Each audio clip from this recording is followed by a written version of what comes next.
welcome back to another episode of the Generation Elevation podcast. Now, I'm here in the Podster studio in Dubai, and I'm joined by a very special guest. Now, this guest actually qualified me as a Mac Nutritionist, and he is the founder of Mac Nutrition Uni. Some may say he's also a philosopher as well. I'll let him introduce himself because he's an incredible person, and I can tell that what he's created has come from his heart, which is why I've invited him onto my show today. Martin MacDonald, thank you for joining me on my show today in Dubai. Oh, thanks so much for having me. It's a nice turn of fate that I'm over here and doing this. And when you reached out about doing the podcast, I thought it'd be lovely to sit down with you. Cool studio. Yeah, great. Yeah, it's so epic to have you here today. And I know that we're going to delve into some really important topics that I think the listeners will love, and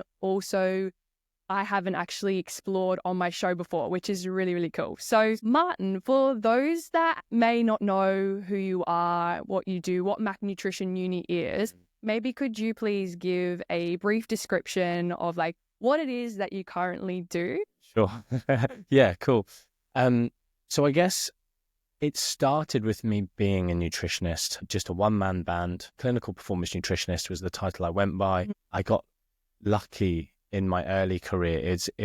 When I started, it was in the performance nutrition world. So we're talking with athletes, elite athletes. You're kind of the lowest of the low. It's seen as a bit of an optional. So your S&C coaches would be a bit more respected than your specific coaches. In sports, your nutritionist is like, just telling people to eat broccoli. So I think one of the reasons I managed to do well was because I took the mindset of tangible benefits for people and just in life, like social media, making things not just, but actually tangibly helping people. You know, in business, you're told if you can actually provide something that's actionable and people have success, they're going to come back for more. And so in my career, it was like, rather than just, I'm going to get you healthy, it was like, no, like ridiculous. When I worked in professional football, it was, how can I actually connect with this person? How can I not get them to think I'm taking stuff away? Because that's often the thing of a nutritionist, you're taking away. Whereas it was like, no, what can I do that's positives? My first season in professional football, I literally spent a year telling them what alcoholic drinks to drink, because they weren't going to listen to me going, we probably shouldn't be going out the day before a game and doing that. But if we're going to, this is maybe what we should choose. But yeah, I got lucky that I competed in natural bodybuilding for 5 years, and horrendous sport, but very interesting experimenting with your body with regards to nutrition. And that built a lot of my passion for nutrition. And I thought there was a big gap for me to make a difference in the industry, because again, it was all low fat messaging. And I know now it's gone to like a real low carb messaging, or even worse, carnivore messaging, being the healthiest diet somehow. So it went from that, and I actually then ended up working with some celebrities on sort of transformations. And I was really fortunate that one of them, I think she just didn't know what to say. She was being interviewed on like daytime television, trash TV, and she didn't know what to say. So she just ended up talking about me loads. And my career honestly just turned a lot there. So then I started my consultancy, started bringing on nutritionists working for me. And because I love education, so I was a lecturer at university, but I didn't like the red tape. I didn't like that I failed students and then I was the one being questioned. And I was like, I'm acting with integrity here. And actually, you'll know that one of our strap lines for Mac Nutrition Uni is wisdom, integrity, and confidence.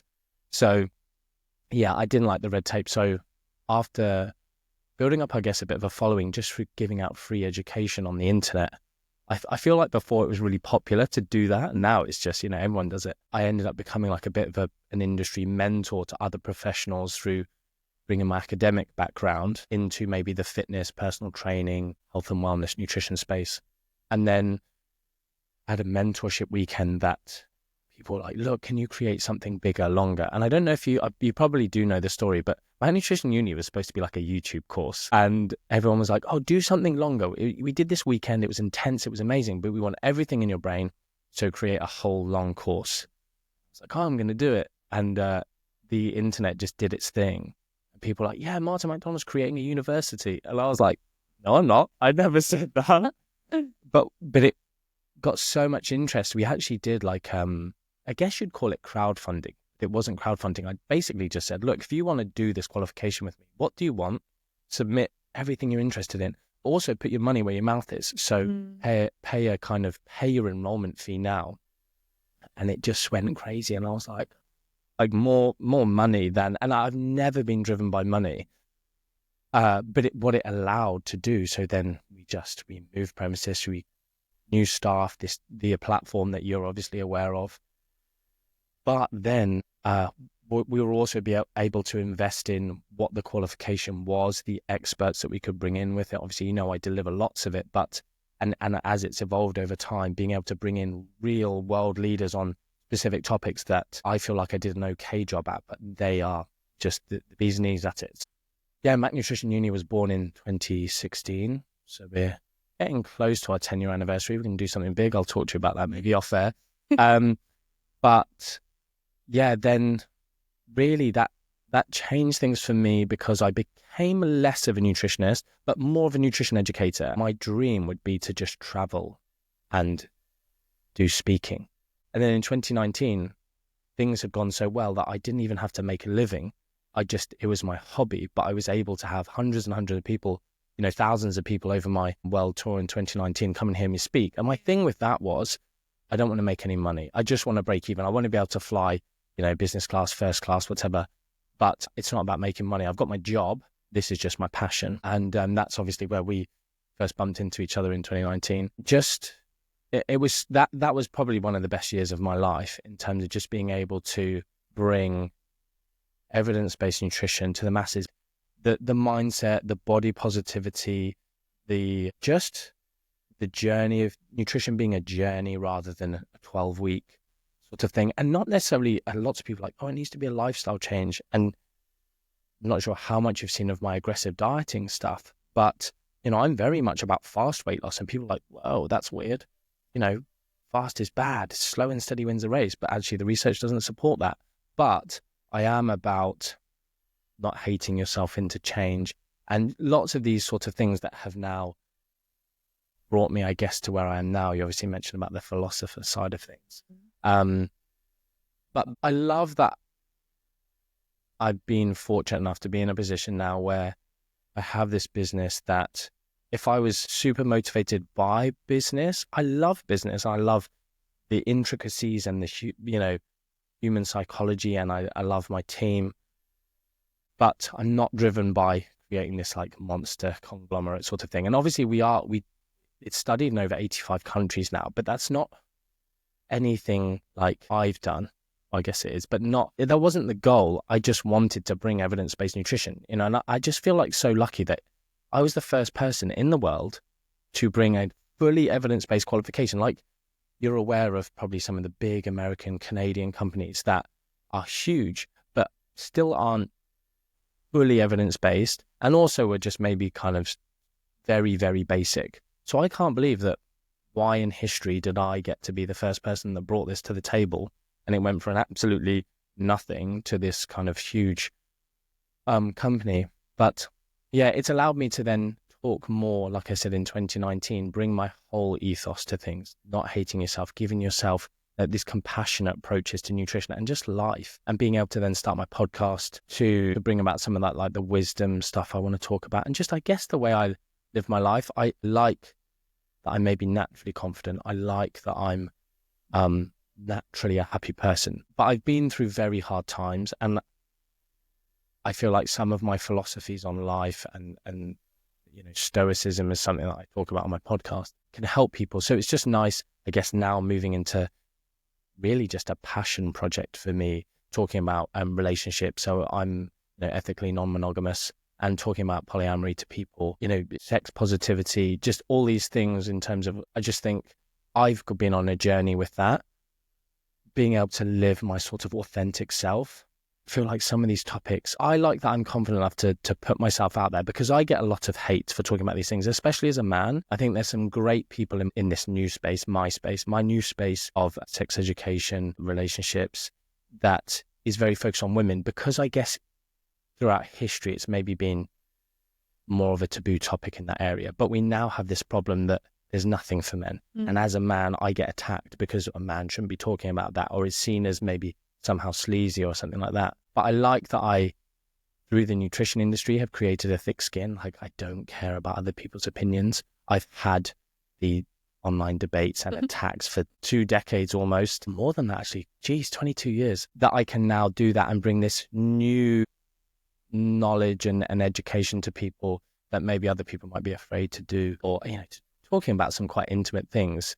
It is funny when on my new Instagram account, you then meet someone in real life who they now know like really intimate things about you and your relationships and that sort of stuff. But it's nice. So that kind of brings me to today. Bit of a long one. No, don't. Sorry. I think like what you've shared is really beautiful. And as you've shared that, it makes so much sense to why I was so drawn to you and doing your course back in 2019. Like back then I was just personal training and wanting to find a solution for helping people like not just like look good, but also feel good.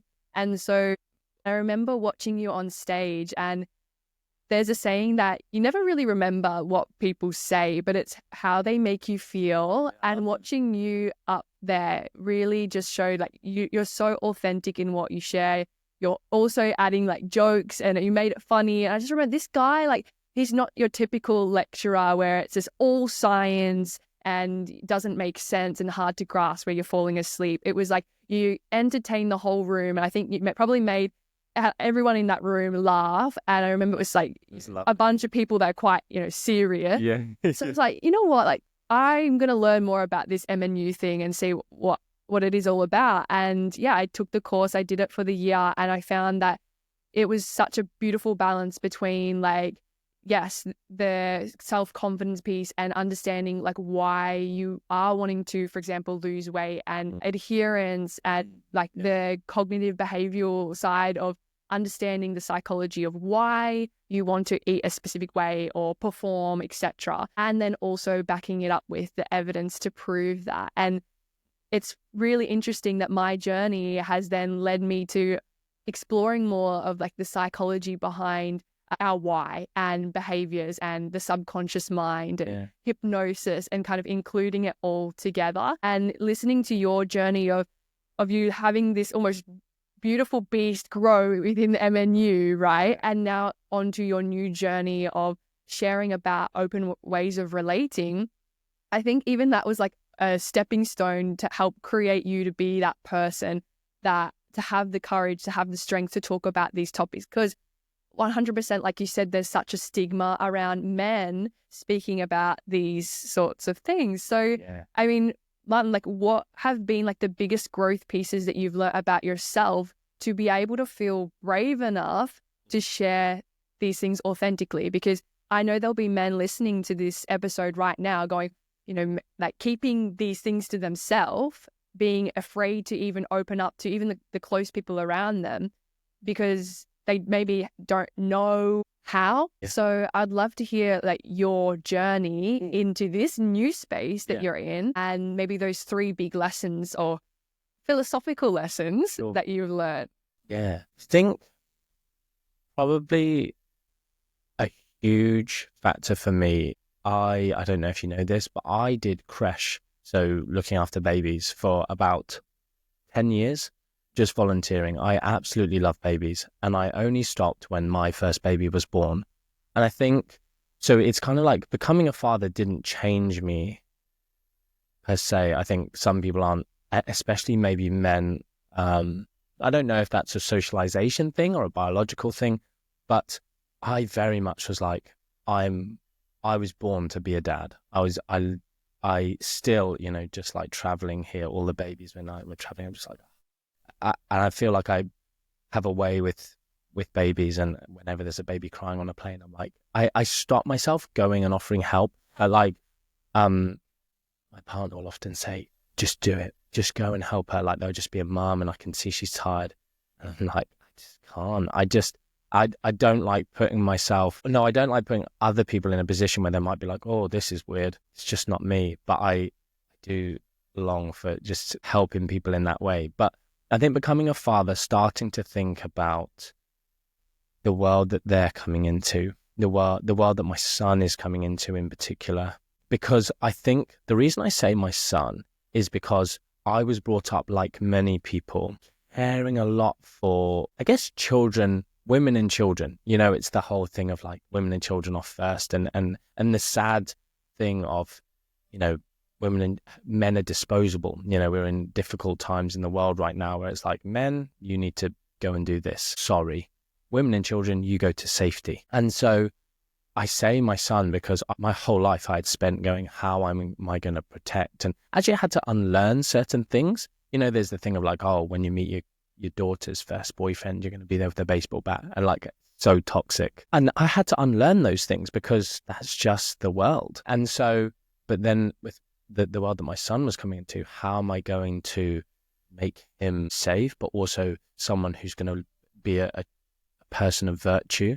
So I read books on stoicism to my children. I hate reading. I've never actually read a book in my life. I've read one book almost to the end, and that was Man's Search for Meaning by Viktor Frankl, which I think everyone in this space has probably heard of. And it was when I was going through a very tough time in life, and I thought, I'm going to read this because I've heard these things about it, and that's what I need. And it is a life-changing book for me, which I feel like if any of your listeners haven't heard of it, it's Viktor Frankl is a psychologist who was also a prisoner of war in Auschwitz. And have you read it? I haven't read it, but I know the story. Yeah. And, you know, I knew of the quotes and some of the philosophies in that book long before I read it, because like, probably like you just, people talk about it. And then reading it, you know, reading the prose all the way up to the big quotes that are in there. It was honestly just a moving experience reading the book. And because of where I was in my life and the things that were going on for me, like, it was unbelievably meaningful. But yeah, so with my children, it's like, I thought, do you know what? I don't like reading. I don't like reading kids' stories. I think they're pointless a lot of the time. I actually said to my sort of managing director, Sarah, head of nutrition, Emma, you're aware of Sarah. I'm going to write a kids' book. And I've got a whole thing, and it's essentially going to bring about elements of stoicism and not letting. One of the key things will be about not letting other people's opinions like leave marks on you and leave you with feelings about yourself, because I feel like I'm very able to do that. And so just, again, bringing some philosophy, bringing some of that psychology to a kid's book would be quite nice. And so I think, yeah, becoming a father, thinking about how I can help my children be robust, virtuous people who make the world a better place and live life to the fullest and are able to just be as happy as possible, not making some of the mistakes that I've made. I've said about, if I could go back again, I would focus more on enjoying the process. Like, I achieved lots and a lot quickly, and I loved the process, but I definitely could have done things slower and just enjoyed it more, because honestly, the destination, it's so, what's the word? It seems like a juxtaposition to say success, or even just a bit lacking in gratitude, that once I had huge success, it honestly was like an anticlimax of, oh, the journey's over. I flipping loved the journey. What's my next direction? Like, I had direction. And I talk about this with people's weight loss as well, of like, it doesn't actually matter your body weight or your body size or how you look. The direction of your movement will genuinely be a much bigger contributor to your feelings of well-being and happiness. And that then becomes from those process-orientated goals, which we have research on. But you can bring it away from the research and just go, if you are picking things that you enjoy and you are enjoying the process and you are moving in a direction, you just feel like, yeah, every day you wake up looking different or feeling different or having achieved something. Whereas actually, if you get to where you think happiness lies, there's no happiness there. But if you fell in love with the process and you keep loving that process, it's great. But I think for me, from a success perspective, it was like, oh, I've built everything. I've earned all the money I ever need to earn. And it was never a factor, but it was a factor of like, I want to build something sustainable. I remember probably 2012, 2000, roughly. I said to someone, I think my definition of success right now would to have £50,000 in the bank that I know is just safe.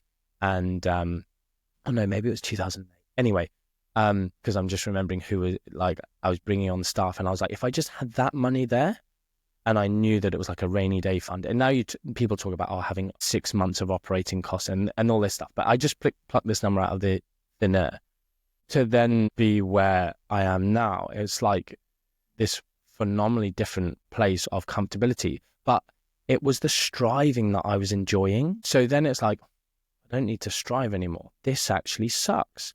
So I think that probably led to like, what else can I add to the world? Like I put my heart and soul into creating Mac Nutrition Uni. I must have spent 4 years crying because of kind words. I am, again, because I'm someone who I think does live authentically and is also not afraid to show my emotions.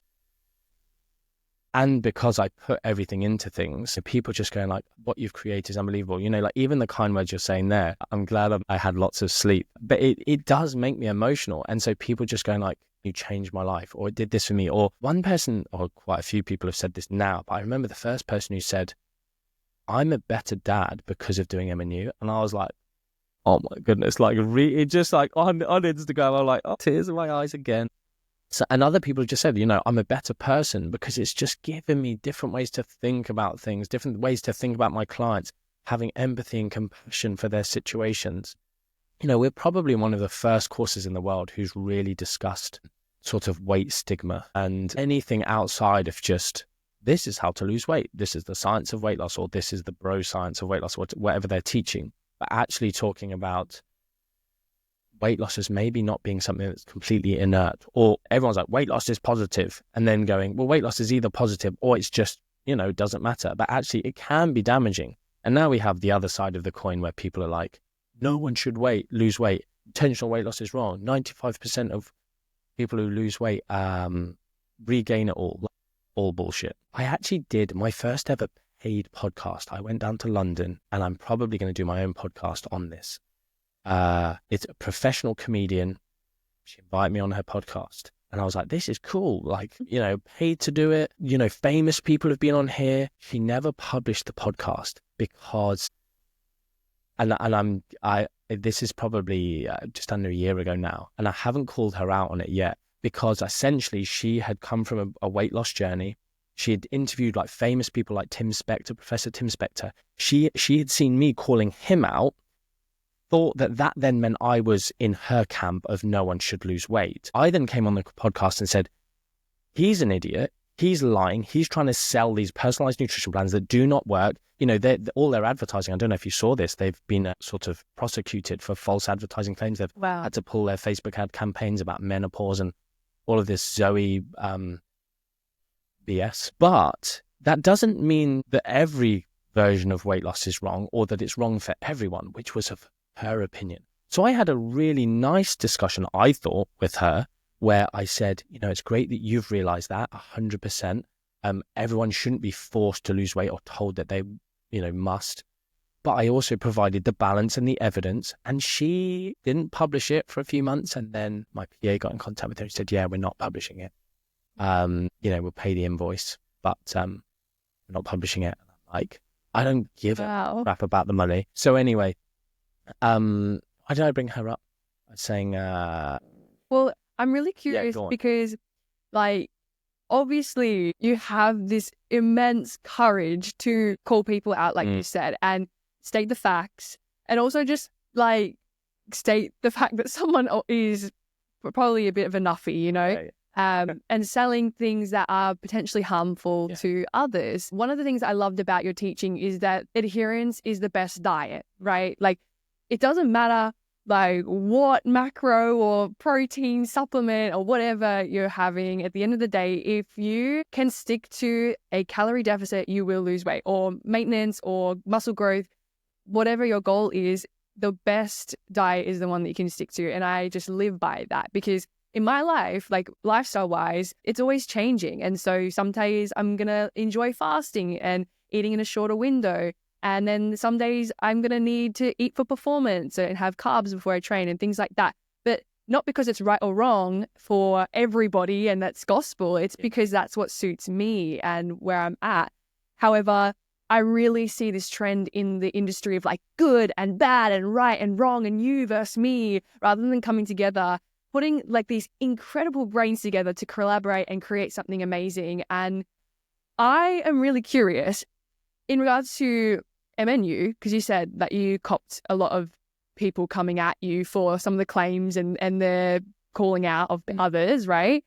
How that impacted you and how that has built you a thick skin, like you said. Yeah, sure. And then also on the side of that, what you're creating now in regards to open relating, which is quite a taboo topic. Yeah. The maybe comments that you get and maybe the stigma that you see that is around that topic as well. So start with MNU. Like, what would be the common like Karen comments that you would get? Yeah, I mean, it is funny when you become, in other people's eyes, successful. You know, I still remember people I remember people calling me an overnight success. And I was like, are you serious? Like, I've been doing this about a decade now.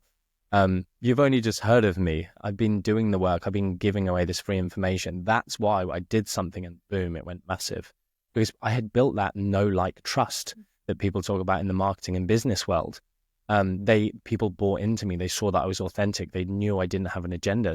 And I was just solving a problem that people had. I didn't bring a product to the market. The market asked me for something that I was able to create. So people were insulting me, saying I was an overnight success. But then also, I think one of the biggest things, no, it's not the biggest, but I'll say this one because it's interesting, and because you said Karen's, is someone who was the confident parent, new parent, helping the mother of my children understand babies, because I was the one who had worked with babies for a long time, who, you know, I attended all of the classes with the breastfeeding experts, although they were saying some wrong stuff that I knew, because I love research. I love delving into this stuff. You know, me going into the sex positivity world, which I'll talk about in a bit, and relationship world is I don't call myself this necessarily, but when people ask me to go on a podcast that's very specific to that area, I'm doing some I was invited to speak in Jamaica on some of this stuff and London, around all different areas of sex positivity or relationships, E&M,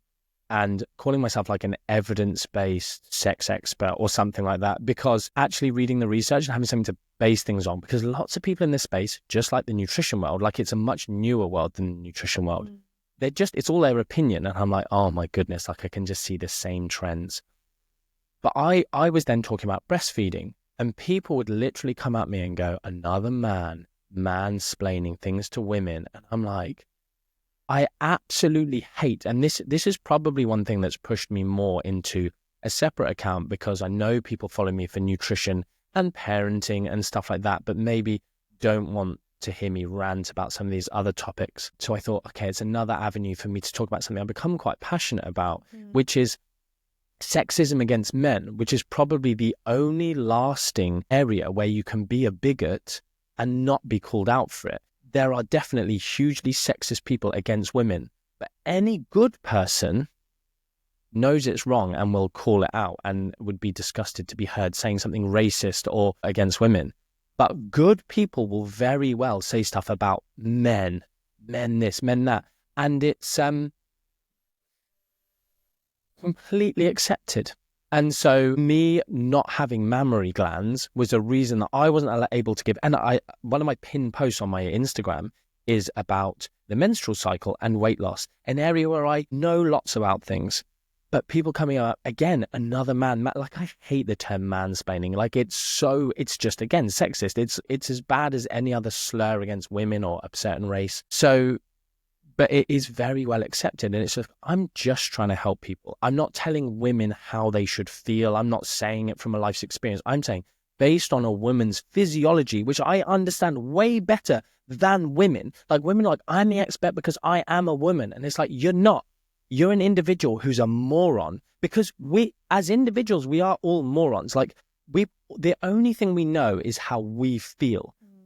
Even when I was a performance nutritionist working with children, I would have, and this is before I had kids, I would have parents telling me that I didn't know anything about nutrition for kids because I didn't have kids. And they were like, you'll never get a kid to do that. And I'm like, based on what? And they're like, well, I've got kids, you don't, I know. And I'm like, okay, but I work with hundreds of children, teenagers, and I work with all of their parents. You only know you and your kid's shit because you're a shit parent. All the others who listen to me because they're not biased and offensive and attacking me and actually open their ears, get these results or will be able to do these things. And it's the same thing with these women attacking me. It's like, you're only the expert in you, and you're not even an expert.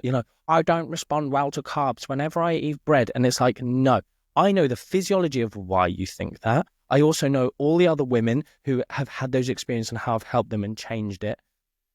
But people just think, and it's just madness that people think because of the genitals you have, that has any bearing on your knowledge or ability or worthiness to speak on a specific topic. So that's been something that I've dealt with in the nutrition world, but hugely correlates to what I'm now dealing with. But honestly, I've had less hate setting up an account, which is hugely taboo, than I did on my nutrition account, which is wild. I think because people are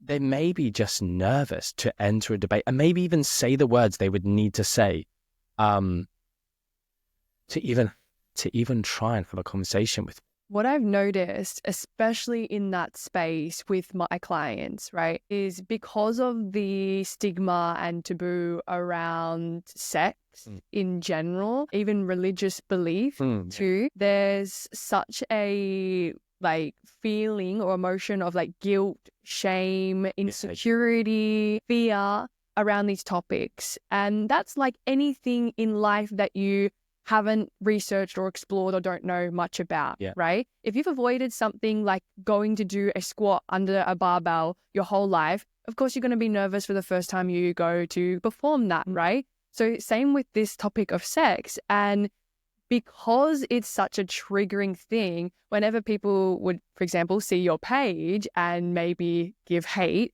what I see going on there is just a trigger of their pain body, their ego, the thing that is hidden or suppressed within them, repressed, suppressed, denied, is then being reflected back to them within the work that you're sharing. So of course there's this adverse reaction of, how dare you share something that is fearful for me or insecure for me? It's triggering everything that they are fearful of, insecure about. That quote, you don't see the world the way the world is, you see it the way you are. Of course. And it's that exact projection of that. Yeah, 100%. And it's you attract you. And my teachings of the law of attraction and the reticular activating system of your brain, right? What you focus on expands, you attract you. And most people go, well, yeah, I am really positive and happy. And how come all these bad things keep happening to me? Or I'm keep getting ghosted, or I'm unsatisfied in my relationships, or I can't lose weight, right? And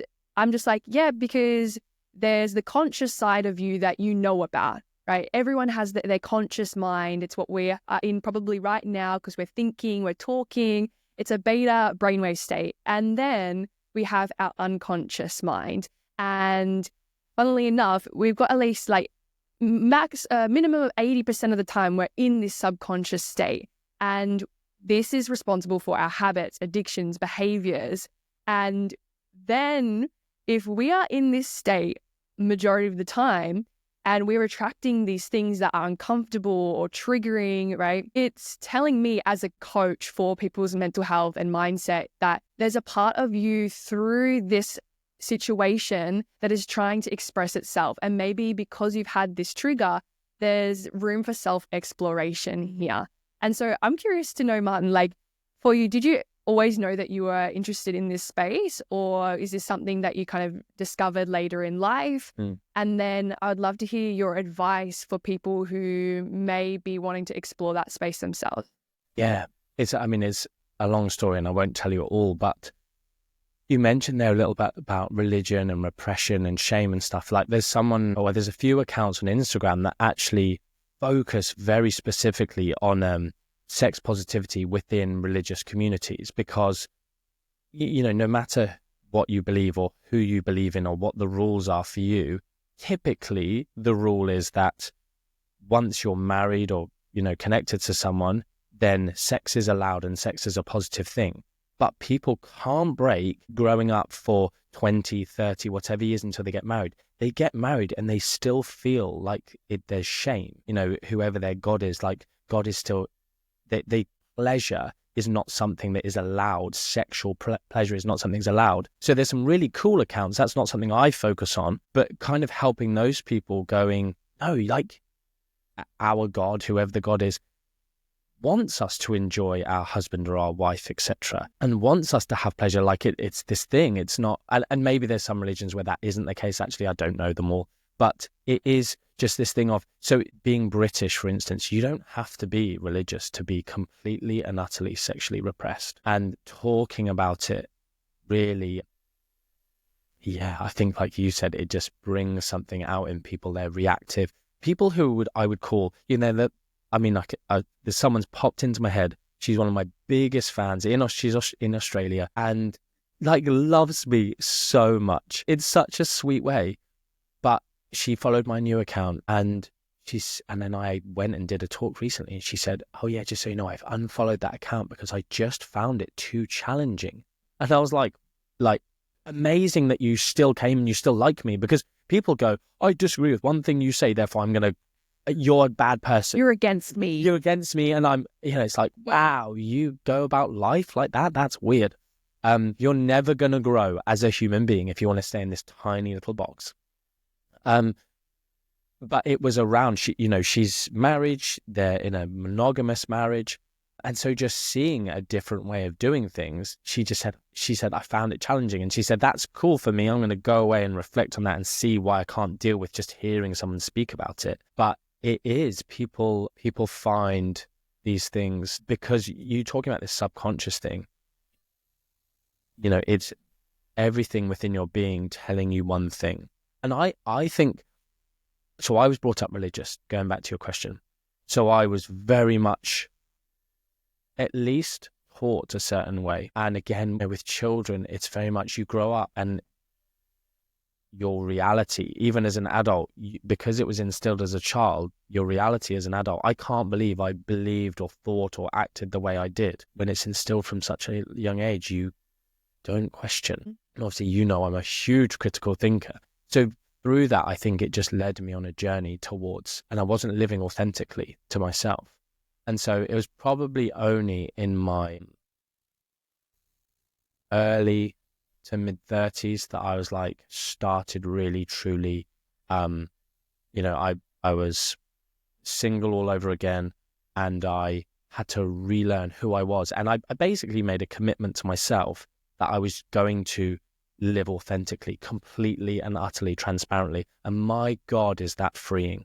And this is something I talk about. It's like living authentically. It's like it's in general, it's so stress reducing. Like it doesn't require any effort to just be yourself. It does, unfortunately, sometimes lead to hate from external sources. But if you can become so assured of yourself and who you are, take the good from people and if people aren't good and for you in your life, it's like you can just park that. Yeah, even on that, like the hate that people give someone who is being authentic is also just a mirror for where they're being inauthentic as well. So true. Which I think is really beautiful because you're being that light and shining it on everyone else's shadows that do feel that hate towards you in regards to.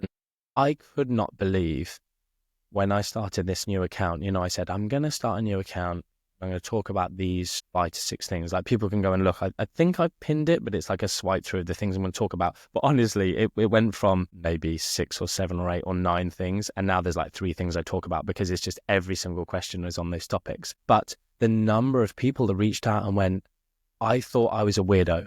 I really look up to you. I really respect you. I think you're just like great. To hear that you're like me or you think these things, or again, because I do like anonymous question boxes or whatever, and then I post those and people can do that. That's why podcasts are great as well, because people can hear stuff in private. Yeah. You said, how can people maybe delve more into this area? It's like podcasts, and following people like me on Instagram, you can just be a completely passive listener and you don't feel attacked, or you can take your time to process things in your own space and see how you feel about things.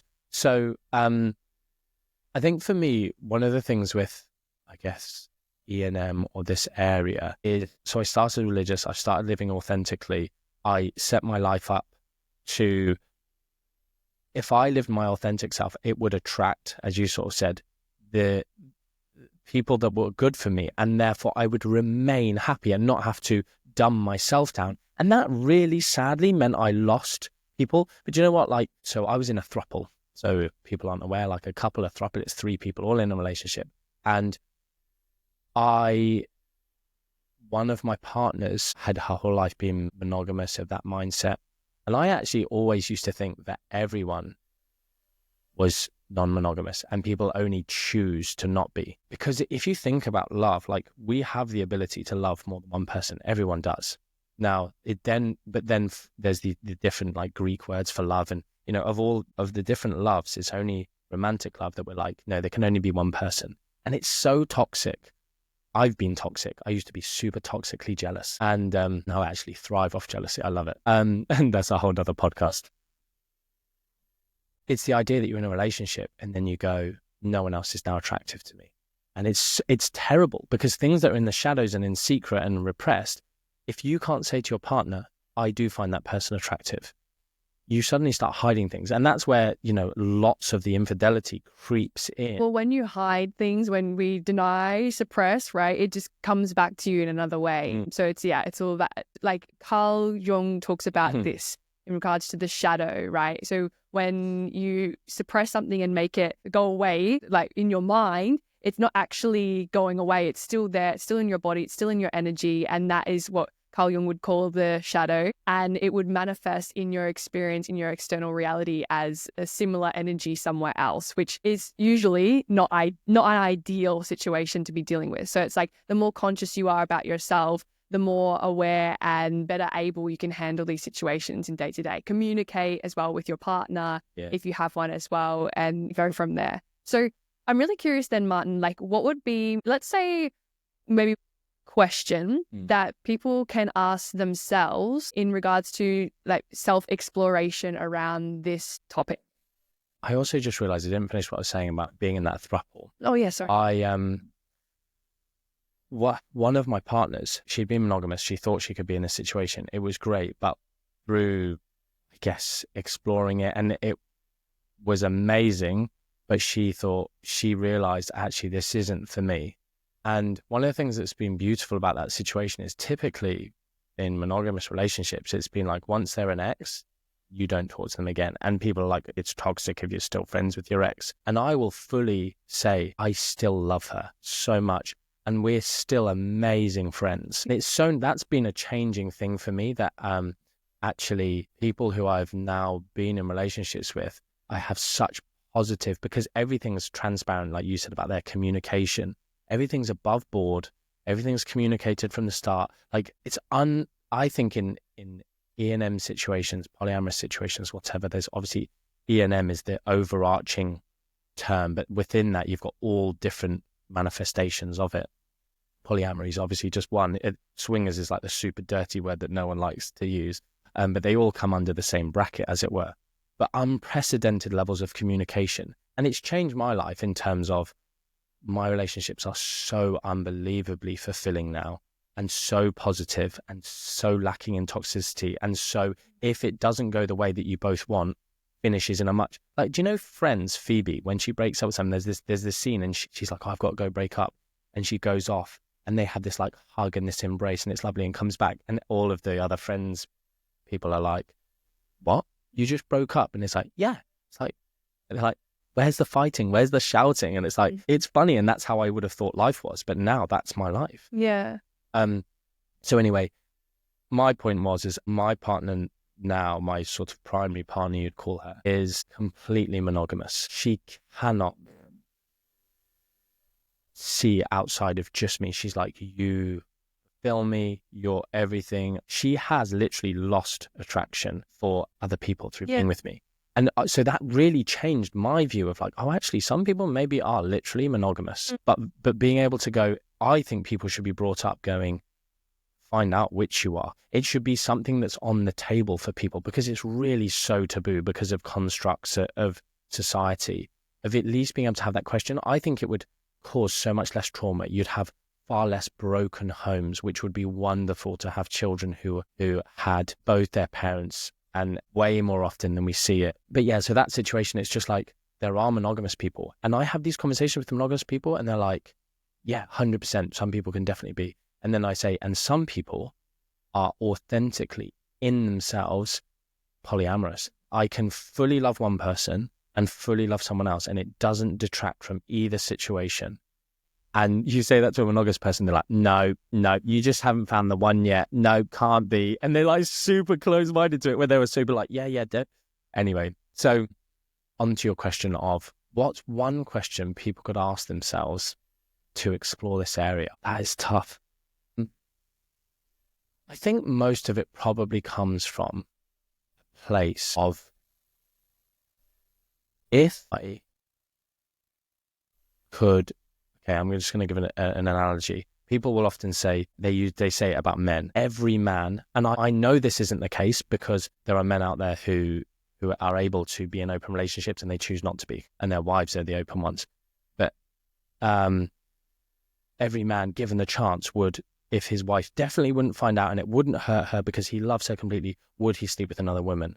And everyone's like, 100% of men would say yes. That's not true. So I think people should ask themselves, if no one was going to find out anything about me, no one was going to judge me, how would I live my life? And to truly ask themselves that with regards to relationships. Would I be interested in changing the dynamic of my relationships? Would I be interested in, even attending sex positive events? There's a whole world the other side of mainstream that is, and I don't know if you've seen this program called Open House. It's probably Netflix or something like that. I haven't watched it, but it's all about open relationships, polyamory, swinging. There's been some quite trashy ones just about couples trying their first threesome, and it's like, oh my God, that's only going to end in tears because it's like totally brought at it from the wrong situation. Completely unconscious as well. It's just like, what reality TV show can we get the most views from? Exactly. Horrendous. Trigger everybody in the process. Exactly. Yeah. Told to do things a certain way. Other people investing in the conversation. Like, if you're going to go into a situation inviting someone else into your relationship, like I was going to write an ebook, How to Have the Perfect Threesome. And I just don't have the time. Maybe I still will. But, and the problem is the answer is it depends. And it depends on what you want to get out of it and who the situation is and who you're inviting in and all these different things. But again, that's why it would make a good ebook, because you could almost go down a tree of like, what do we need to take care of? What do we need to, this isn't just for us. There's another party that's joining us. What's their needs and wants, etc. So the question would be for people that are like wanting to write it down, to go, okay, in my journal, I'm going to put this down and have a real hard think about, is this what I want? Yes or no? Or maybe, what would that question be? I think it is, if no one was watching, if my parents weren't going to find out, if my friends weren't going to find out, or my parents weren't going to judge, my friends weren't going to judge, my partner wasn't going to judge, what's the one thing that I would want to change about my life? And if they come back with nothing, there's nothing, because the problem is everyone's repressed. So you really have to sit down and consider this and say, is there anything within me that is unfulfilled? Because there are ways of exploring it. One of my partners, she asked her husband to open their marriage. He said no. She said, I love you so much. Fine. And then 6 months later, he brought it up again and they talked about it. And the answer was still no. And 6 months later, he brought it up again. And it was like, let's continue talking about this. And another 6 months of talking, they opened their marriage. And they honestly have the most insanely amazing marriage. And the problem is people rush. But I think it's that thing, if she had the confidence and also the humility that if he said no, like, that's difficult. If I said to my partner, I really feel like I need this and want this to live life, having life experience, and they said no, I'd be like, that's an issue for me. You're stopping. But if you are truly in love in that person, you then have to wake up. Yeah, you have to wake up and go, is that thing enough for you to lose what you have? And if it is, then great. that person deserves better than you. Yeah. And not better in a better for them than you. Not that you're a bad person, but you should have a positive and respectful conversation about, actually, I want to live my life this way. So I think if people just wrote that down, people talk about, if money wasn't question, how would you live your life? Or if money wasn't an issue, what would your definition of success be like if money wasn't in the equation? Well, this is the thing of, if judgment and shame, these things weren't in the equation, how would you be living your life? And I think a lot of people go, I'm not sexually fulfilled. And you can still stay monogamous. I think 70% of my followers on my new account are in monogamous relationships, because I do talk about sex positivity within a monogamous relationship, because what has transformed my sex life is communication. That works whatever your relationship dynamic. And people being able to really authentically, transparently ask for something that they thought they would be judged for. So that's another cool thing about social media, is I can post these women who people are like, oh, women don't like sex. And I'm like, yes, they fucking do. But it's because people judge them for saying so.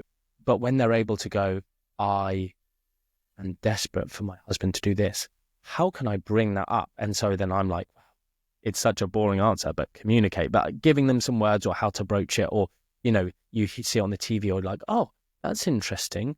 What do you think about that? Just bringing it up. Yeah.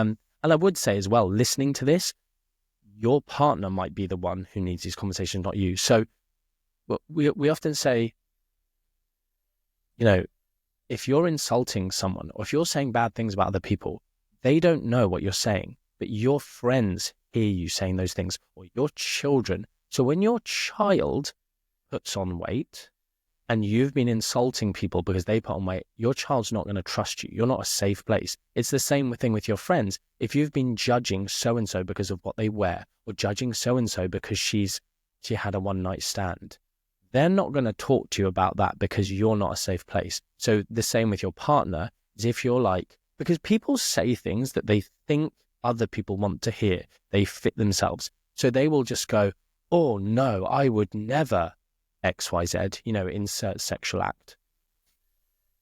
And therefore your partner's never, they're going to go, I was desperate to try one day, and unsafe to share. So it's opening these conversations. We just don't do it. Sex is not a conversation that people talk about. I hate society's dynamic of the Tinder generation of women are the gatekeepers, men chase for it. And the problem with that is, then it's like, well, then the man wins when he gets it and the woman loses. That's not the case. It's 100% a mutually beneficial exercise if you both set this up. Even casual dating can be mutually beneficial if both parties are being respected. Of course. I think there's so much information here that I really believe that we can honestly talk for hours on. And I know that the listeners will be curious, what's your page? How can we find you? Whether it be for nutrition, whether it be for open relating and sex positivity, how can they find you, your social media pages? I'm going to put it in the show notes as well for everyone too. So I recently changed it, so I just had to double check which came first. So my main nutrition page is just Martin Nutrition, and that's my sort of wisdom, parenting, loads of nutrition stuff. And then my other one is ENM Wisdom _Martin. So it used to just be ENM Martin, but I want to create my own sex positive event, because I'm amazing at doing events. In the nutrition world, I create phenomenal events, better than any of the event organizations we work with. We kind of go in and take over their staff and do it for them. Yeah. We're great at doing after parties. We build communities, the whole unconditional positive regard for everyone and anyone and everyone. So I'd love to do that. So I thought, really, I need a brand to create that, to create that, so that people can maybe have their first, even if, sex parties, having something that's like a non-sex social. So it's just getting to know people, like-minded. Yeah, exactly. Conscious conversations. I might steal that. Thank you. So ENM Wisdom _Martin is if they want to find out more about these things. I do understand. I changed the name from what it originally was. I won't say what it originally was, but people were like, I don't want to follow this, because if my partner sees me following it, they might break up with me. That's a terrible relationship. You need to be following me. They need to be following me. You should be allowed to follow whoever you want. And take the good from it. I follow some terrible people just to see what people are saying. Yeah, well, I'll put the pages that you've mentioned in the show notes. So if anyone wants to follow along Martin and his journey, like, please go to the show notes and you'll find those links there. And Martin, at the end of every show, I always ask this guest, whoever's on, one question. So I would love just like a sentence answer. Yeah. And the first thing that comes to your mind, it doesn't have to be what we've spoken about today. It could be totally unrelated or related. But the first thing that comes to you in your heart, what do the listeners need to hear right now? I think I'm going to jump back to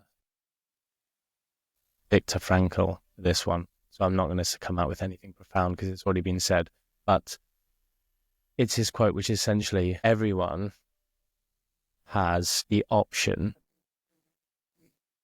to choose how they react to any given situation.